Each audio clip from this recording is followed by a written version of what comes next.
Hello, my dear students. Welcome back to Fashion Studies with Riya. In today's video, we are going to study Chapter 2 Introduction to Fibers Dyeing and Printing, Part 3. In this part, we will learn about man-made fibers, viscose rayon, polyester, nylon, acrylic, high-performance fibers, and introduction to yarns. So let's begin. So move to the introduction to man-made fibers. Man-made fibers are produced by chemical processes. They are made in factories from natural substances. These fibers are then spun into yarn and used to make fabrics. अब सबसे पहले समझते हैं man made fibres क्या होते हैं। जैसे कि नाम से ही पता चलता है, ये फाइबर्स नेचुरली डायरेक्ट नेचर से नहीं मिलते, बल्कि केमिकल प्रोसेसेस की मदद से फैक्ट्रीज में बनाए जाते हैं। इन्हें बनाने के लिए कुछ नेचुरल रॉ मटेरियल या केमिकल का यूज किया जाता है। मैन्युफैक्चरिंग के बाद इन फाइबर्स को स्पिन करा जाता है और yarn बनाया जाता है। फिर उस yarn को फैब्रिक में कन्वर्ट करते हैं। इन फैब्रिक्स की सबसे बड़ी खासियत ये है कि स्ट्रेंथ और ड्यूरेबिलिटी को रिक्वायरमेंट के अकॉर्डिंग इम्प्रूव भी किया जा सकता है। इसी वजह से आज टेक्सटाइल में इनका बहुत ज्यादा यूज होता है। And then viscose rayon. Viscose rayon is a man-made fiber made from cellulose obtained from wood pulp. It is soft, absorbent, and has a silk-like luster. It has good draping property. It is used for making dress materials, saris, shirts, and lining. Then अब बात करते हैं viscose rayon की। Viscose rayon को wood pulp से मिलने वाले cellulose से केमिकल प्रोसेस के थ्रू बनाया जाता है, इसलिए इसे रीजेनरेटेड सेल्यूलोज फाइबर भी कहा जाता है। इस फाइबर की सबसे खास बात ये है कि ये बहुत सॉफ्ट और एब्सॉर्बेंट होता है, यानी ये मॉइस्चर को अच्छी तरह एब्सॉर्ब कर लेता है, जैसा कि हमने पॉइंट्स में देखा। इसमें सिल्क जैसी चमक भी होती है, जिसे लस्टर कहते हैं, और इसकी गुड ड्रेपिंग प्रॉपर्टी की वजह से कपड़ा बॉडी पर बहुत अच्छे से फॉल करता है, इसलिए इसका यूज साड़ी, ड्रेसेस, स्कर्ट्स और लाइनिंग फैब्रिक्स बनाने में बहुत किया जाता है। Polyester is a man made fibre made from petroleum products. It is strong, durable and wrinkle resistant. It has good elasticity and hold shapes well. It is used for making dress material, shirts, saris, sportswear and home furnishings.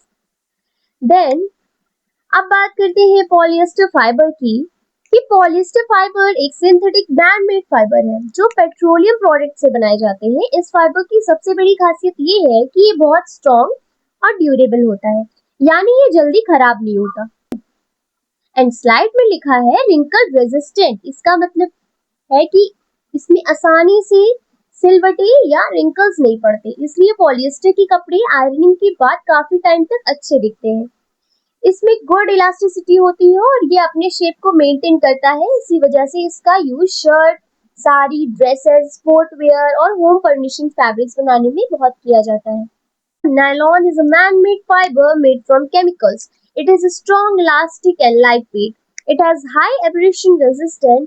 It is used for making ropes, stockings, bags, carpets, etc. And अब पढ़ते हैं nylon fibre के बारे में। Nylon fibre दुनिया का पहला commercially successful synthetic fibre माना जाता है। ये केमिकल प्रोसेस के थ्रू ही बनाया जाता है। स्लाइड में दिया है ये स्ट्रॉन्ग, इलास्टिक और लाइट वेट भी होता है। इसका मतलब है कि ये फाइबर मजबूत भी होता है और हल्का भी। एक इम्पोर्टेंट प्रॉपर्टी है हाई एब्रेशन रेजिस्टेंट। एब्रेशन का मतलब होता है रगड़ या घिसना। नायलॉन जल्दी घिसता नहीं है, इसी वजह से बहुत ड्यूरेबल होता है। And then acrylic fiber. Acrylic is a man-made fiber made from chemicals. It is soft, warm and light in weight. It has good resistance to sunlight and chemicals. It is used for making sweaters, blankets and other winter wears. अब बात करते हैं acrylic fibre की। Acrylic भी एक man-made synthetic fibre ही है जो chemical से बनाया जाता है।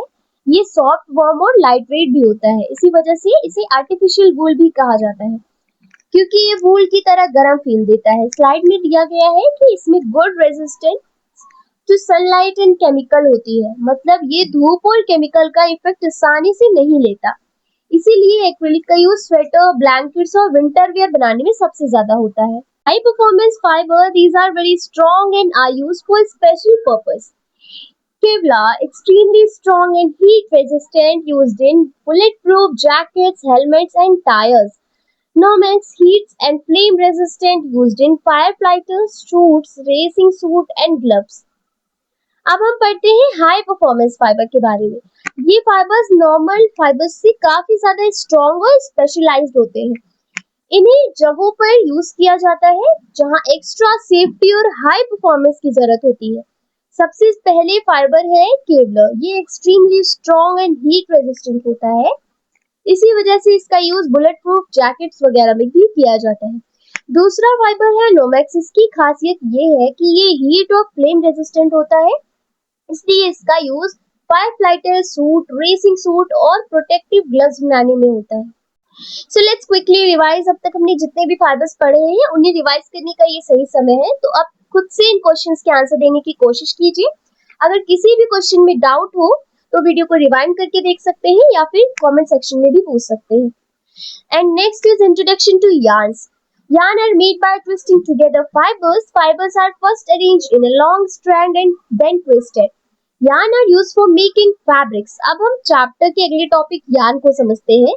yarn बहुत सारे फाइबर्स को एक साथ ट्विस्ट करके बनाया जाता है।